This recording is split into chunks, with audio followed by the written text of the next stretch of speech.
Pues muy buenos días de nuevo, queridos oyentes. Estamos de nuevo aquí en La Pica en Flandes, este programa dedicado al mundo cívico-militar. Y como no podía ser de otra manera, en el monográfico vamos a continuar tratando el gravísimo asunto que nos afecta directamente a los españoles, por obra y gracia del presidente del gobierno, de la guerra de Ucrania. Así que cedo rápidamente la palabra a don Fernando Platón con idea de que luego tengamos un animado debate que sirva para que esclarezcamos muchos de los hechos que están sucediendo. Adelante, don Fernando, por favor. Muy bien. Yéndonos ahora a la actualidad y un tema, digamos, tan importante como es, digamos, este conflicto y esta guerra en suelo europeo. Bueno, actualicemos primero un poco la situación.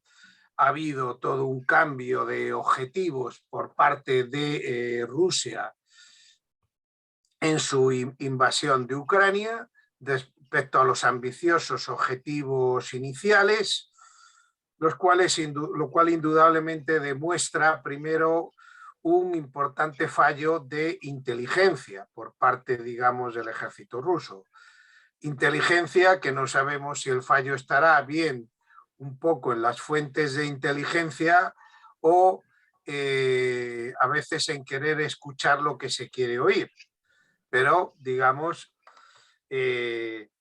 aquella operación fracasó, se retiraron y además con importantes bajas, y ahora ya se está buscando un objetivo limitado, digamos, en algo mucho más razonable, que sería, digamos, en las provincias del este y su unión con el sur, con Crimea, convirtiendo el mar de Azov en un lago ruso.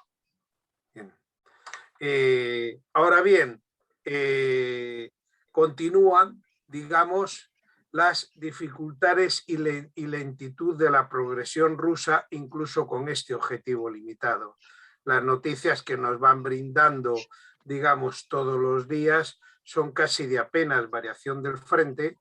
Y si antes hablábamos de aquella Primera Guerra Mundial convertida en una guerra de asedio con avances muy costosos por la infantería, pues esta guerra nos la está recordando un poco. Es decir, las noticias de cada día son prácticamente de que se toman algunas pequeñas aldeas, se va avanzando muy lentamente, pero sin cambios significativos ni realmente rupturas de frente. Es decir, la defensiva ha vuelto un poco a tomar en el momento actual una cierta prioridad en el campo de batalla, gracias en gran medida al uso de fuentes de información tipo drones, satélites y una gran capacidad de misiles y un armamento muy importante en manos del infante individual. Lo que en la Primera Guerra Mundial fue la infantería, ahora lo están siendo los misiles anticarro y antiaéreos y individuales. El avance ruso se está concretando un poco en esa ocupación del Donbass, en la cual ya, digamos, la provincia de Lugansk está prácticamente ocupada y queda una parte, tan importante, la provincia de Donetsk, avanzando en tres ejes. Uno al sur, desde un poco el este de Kharkov. Kharkov la mantienen un poco amenazada y avanzan hacia el sur, desde un poco el pueblo de Irium, avanzan hacia el este desde la provincia de Lugansk y avanzan desde el sur, desde la provincia de Zaporilla, un poco al norte de la ciudad de Mariupol, tratando ahí de romper las líneas. Pero ya hemos dicho que los avances son muy lentos, muy escasos. Digamos, el objetivo un poco podría ser, digamos, el embolsar las tropas ucranianas, pero con esta lentitud más se quedaría en una amenaza que las haría, digamos, retroceder, precisamente para evitar ser embolsadas y así permitir la ocupación del territorio. Es muy significativo que en 2 meses de combate donde está, digamos, todo lleno de trincheras, digamos, ucranianas, que incluso está muy cerca de la capital de la provincia, pero ahí no se ha llegado a hacer ninguna ruptura del frente en ningún momento. También otras noticias un tanto, digamos, inquietantes han sido los, que podríamos decir, los ataques ucranianos en la retaguardia rusa. No ya solo el tema del hundimiento del crucero, sino hay noticias sobre actuación de partisanos en las zonas de Jersón, las provincias de Jersón y Zaporilla. Son las provincias del sur las que se conectan Crimea con el Donbass y que han sido ocupadas. Y ahí, digamos, las zonas, digamos, boscosas y las zonas rurales, hay noticias de la actuación de partisanos hostigando la retaguardia. También al mismo tiempo, y esto ha recibido poca información en los medios de comunicación, ha habido actuaciones en la retaguardia rusa, voladura de puentes en las vías férreas que suministran a la línea de avance desde Urium, la que está cerca de Kharkov. Ha habido 2 destrucciones de puentes, incluso ataques en la propia Rusia. Hubo el ataque en una base, el Belgorod, más conocido, pero incluso ayer mismo han sido volados depósitos de combustible en una base militar en la ciudad de Briansk, lo cual demuestra una cierta capacidad de ataque de los ucranianos, que hace, bueno, pues que nos estamos encontrando con una guerra que puede llegar a ser de una larga duración hasta que Rusia consiga esos objetivos limitados ya marcados, y que incluso después puede llegar a mantenerse en un estado latente sobre una línea, digamos, de conflicto, pues como pasaba en el Donbass, que recordemos que estaba en conflicto desde 2014, ya 8 años, digamos, y que esa puede ser un poco casi la situación del futuro y las consecuencias un poco políticas que esto puede traer. Y ya sí me cedo la palabra a mis compañeros. Pues muchas gracias, como siempre, don Fernando Platón, por el análisis de la situación actual de la guerra de Ucrania. Siguiendo el turno, yo no sé si el teniente general, don Emilio Pérez Alemán, quiere aportar algo al respecto, por favor. Me reservo. Ok, general, don Salvador Fontenla, por favor. Bueno, pues entonces entraré yo. Efectivamente, ahora ahí parece que salta un impasse, ¿no?, dentro de la guerra de Ucrania, ¿no? No sabemos si ese impasse va a ser definitivo, porque ya los frentes se han encallecido mucho, están muy duros, y pasaremos a una guerra estática, ¿no?, como dice Fernando. Pero también puede ser que lo que está esperando los rusos es acumular más medios, ¿eh? Pues toda la fuerza que ha retirado de Kiev puede que esté esperando una ofensiva de más alto calado y con más potencia de combate, ¿no? Eso lo sabremos con el tiempo. Eso es difícil ahora mismo adivinarlo. Pero de todas formas, sí es verdad que lo hemos visto más rápido que el Putin, ¿eh? En una guerra de estas, la rapidez es importante. Conforme va pasando el tiempo, pues el frente se va encalleciendo, las fuerzas adversarias van cogiendo más potencia, más resistencia, y sobre todo va recibiendo más refuerzos, no solamente de logísticos y económicos y de apoyo diplomático, sino también de otro tipo de apoyo que son más sutiles pero más eficaces, ¿no?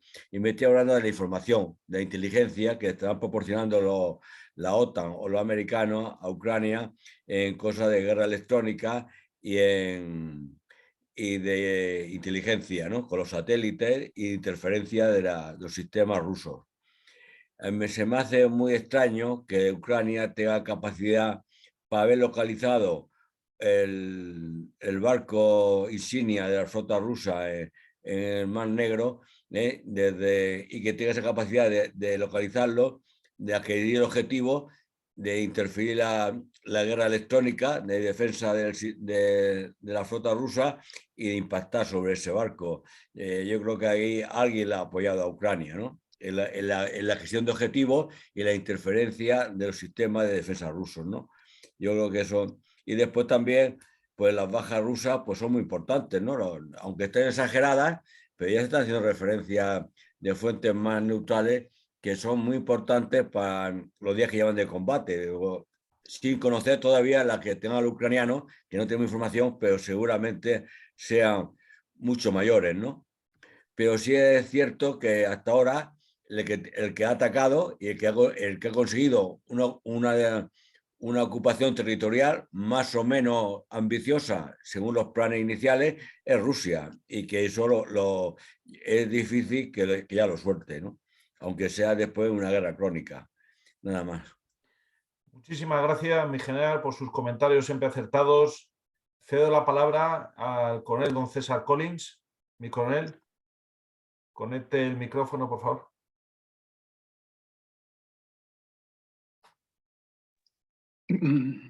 Para mí está claro que el ejército ruso pues, ha funcionado muy mal. Ha cometido errores de manual, tanto en el planeamiento de la guerra como en su ejecución, como ha expuesto perfectamente don Fernando Platón. Ha mostrado la insuficiencia e inadecuación de su armamento, no ha valorado acertadamente la capacidad de resistencia de los ucranianos, ha tenido que abandonar su objetivo estratégico principal, la toma de Kiev, y centrarse en la toma del Donbass y de la franja de costa que lo une con Crimea. Bueno, y al hacer una guerra lentísima ha posibilitado que los Estados Unidos rearmen a los ucranianos. Se ha puesto enfrente a todos los países del mundo porque, bueno, en principio va a ser un perdedor y nadie le gusta estar con los perdedores. Bueno, Putin yo creo que ha retrasado enormemente el desarrollo económico de Rusia, porque ha hecho una guerra muy larga, sobre todo para los criterios actuales, y por lo tanto tiene que resultarle muy costosa. Y aunque conquistase el Donbass y la franja costera que lo une con Crimea, no va a conseguir más que prolongar el conflicto sin una gran ventaja como Rusia, como ha apuntado también don Fernando. Además, el fracaso de esta guerra y las consecuencias negativas que va a tener para Rusia, pues va a desprestigiar a Putin. Y quizá las fuerzas vivas de Rusia van a plantearse su continuidad, si su continuidad es conveniente para su nación. Con respecto a Ucrania, pues pretendía quitar del poder a Zelensky y lo ha consolidado. Además de Zelensky, que es un líder impresentable, en mi opinión, ha conseguido hacer un héroe, ha conseguido afirmar el espíritu nacional de los ucranianos, que nunca en la historia han constituido una nación, excepto en un pequeño periodo entre las dos guerras mundiales.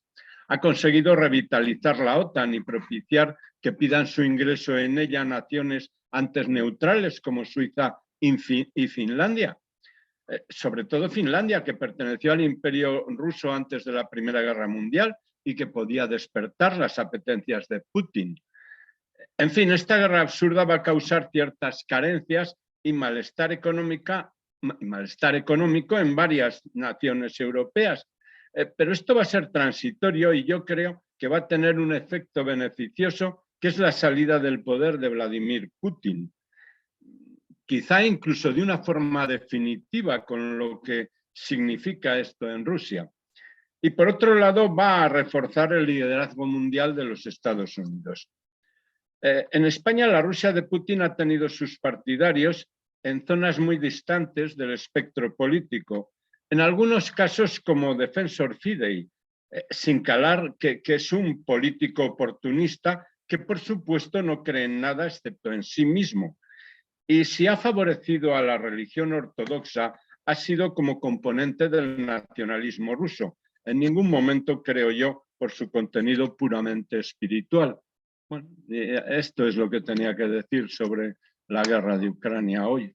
Muy bien, muy bien. Muchísimas gracias. Yo no sé si el teniente general, antes de que yo intervenga, quiere aportar algo. Bueno, tengo alguna, vamos a decir, contradicción con lo que se ha dicho, y para mí, desde el punto de vista personal, mi juicio a lo largo de la poca información real que nos llega, pues no coincide exactamente con todo lo que han comentado mis compañeros. Pienso que el objetivo estratégico de Rusia, aquí no se habla de Rusia normalmente, habla de Putin. Esto, que sea una cosa de una persona solo, por mucho poder que tenga, es complicado. Esto es una decisión de Rusia que dirige el señor Putin. Yo creo que el objetivo principal, de luego, no creo que se hubiera pasado por la cabeza de invadir y ocupar toda Ucrania. No hay ejército que pueda dominar un país de las dimensiones y con el número de habitantes que tiene Ucrania. Tenía un objetivo, que es el adelantar aquello de separarse de los despliegues OTAN, adelantar su límite con Ucrania a la línea del Dnieper, coger la zona del Donbass, disponer de ese lago ruso, el Mar Negro, para sus salidas al Mediterráneo, etcétera, etcétera. Que lo demás fue unas maniobras de diversión, como fue los ataques a Kiev y demás, pero no creo que se le hubiera pasado por la cabeza como objetivo principal la ocupación de Kiev, la eliminación del gobierno ucraniano, en fin, hubiera sido muy complicado. Lo que sí es cierto es que, de momento, la guerra se alarga, los combates se van haciendo más crudos, aunque tenemos pocas noticias de combates. Tenemos noticias de bombardeos, de bajas civiles, un poco propagandístico todo, y lo que sí es cierto es que entre lo que ocurre y lo que se cuenta hay una diferencia que va a razón de los intereses de cada parte. Y lo que para mí, vuelvo a repetir que son opiniones personales, va a tener una repercusión a nivel geopolítico y geoestratégico a nivel mundial, ya lo está teniendo, es el que no se sabe cómo va a terminar todo, pero que va a influir muchísimo en el rumbo que el mundo llevaba hasta ahora y el que va a llevar a continuación. Estamos olvidándonos de los problemas de China, de la influencia que pueda tener, eso de que esto refuerza a Estados Unidos, pues no siempre es lo mejor que nos puede pasar. A Europa, no cabe duda que uno de los grandes perdedores va a ser la Unión Europea, y llegando ya a nuestro extremo, pues estos desequilibrios de anexionarse, no anexionarse, autonomías, no autonomías, puede llegar a la zona del Sahel, donde ahí sí tenemos intereses más cercanos. Hubo una entrevista que han publicado del presidente de Argelia por periodistas, en los cuales habla bastante del tema con España, el Sáhara, Marruecos, y sabemos la influencia que tiene Argelia en relación con Rusia.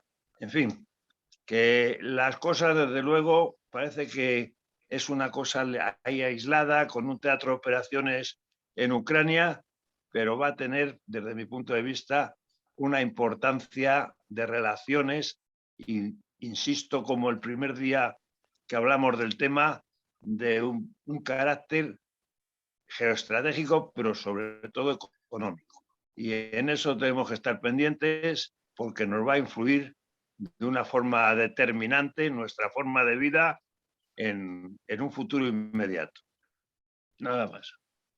Muchísimas gracias, mi teniente general. Muchísimas gracias a todos los contertulios. Como ven, queridos oyentes, la pluralidad de opiniones, de contrastar puntos de vista, es verdaderamente un timbre de, pues eso, de la libertad y la independencia de esta tertulia, ¿eh? Ya nos gustaría en el Congreso de los Diputados que se hablara, digamos, con distintos puntos de vista, como se hace en esta tertulia, donde todos expresan sus puntos de vista y se intentan, digamos, compartir argumentos y debatir.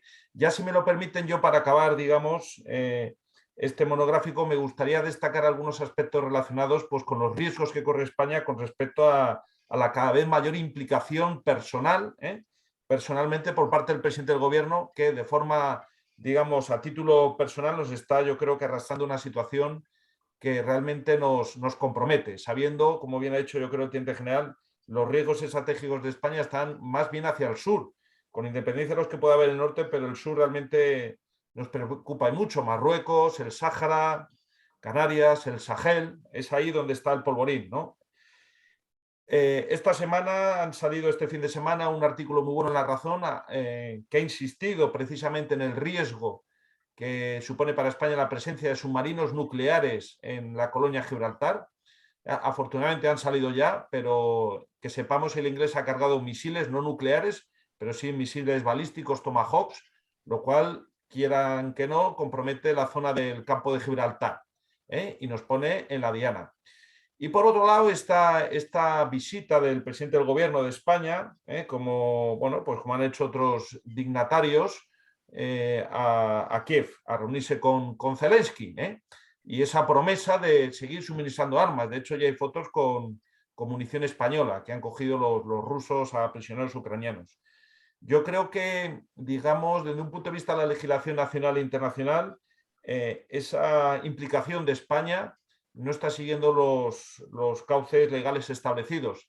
Entiendo que debería ser el Parlamento el que autorizara el envío de esas armas. Es decir, este presidente de gobierno, que como vemos actúa al estilo Zelensky, como un dictador. Hay que recordar que Zelensky ha prohibido a la oposición y ha prohibido los medios de comunicación, vamos a decir, disidentes. O sea, realmente es ahora mismo una dictadura, Pues, como digo, ese envío de armas podrían vulnerar lo que es el Tratado Internacional del Tráfico de Armas y también la ley española del comercio al exterior de armas, una ley además del gobierno de Zapatero, es una ley muy restrictiva, una ley que ha sido hecha por ellos mismos, por el Partido Socialista, donde habla de prohibición expresa de enviar armas a situaciones donde hay un conflicto de esta naturaleza, donde hay enfrentamientos civiles, donde hay milicias descontroladas, donde hay riesgo de que esas armas caigan en el mercado negro porque no hay control, hay que reconocerlo en Ucrania. Ucrania es un gobierno ahora mismo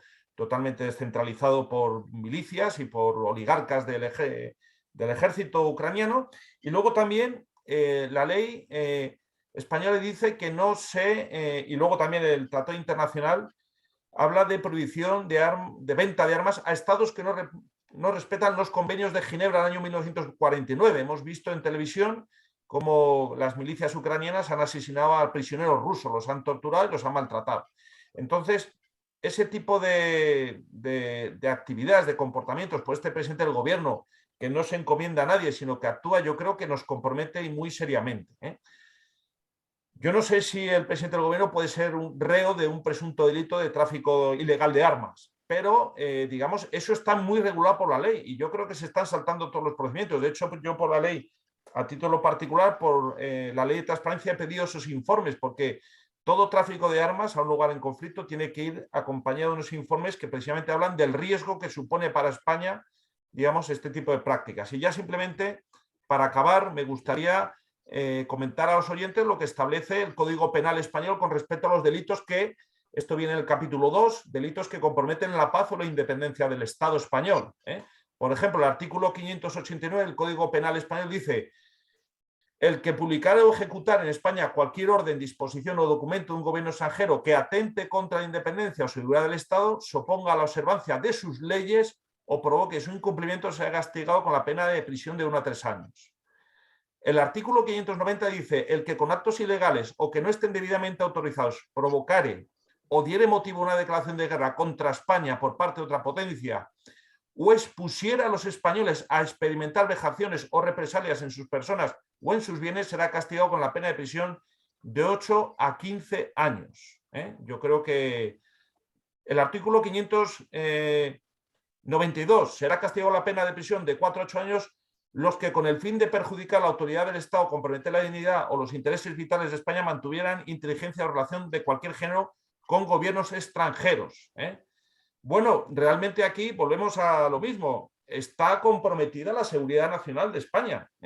Y este presidente del gobierno no solamente suministra armas, sino que habla de los buques que van a llevar esas armas. O sea, realmente es un peligro público para España. Yo creo que es importante que, más allá de nuestras opiniones con respecto al conflicto de Ucrania, tomemos conciencia del riesgo que corremos los españoles. No sé si quieren tener algún comentario o observación a mi intervención, muy brevemente.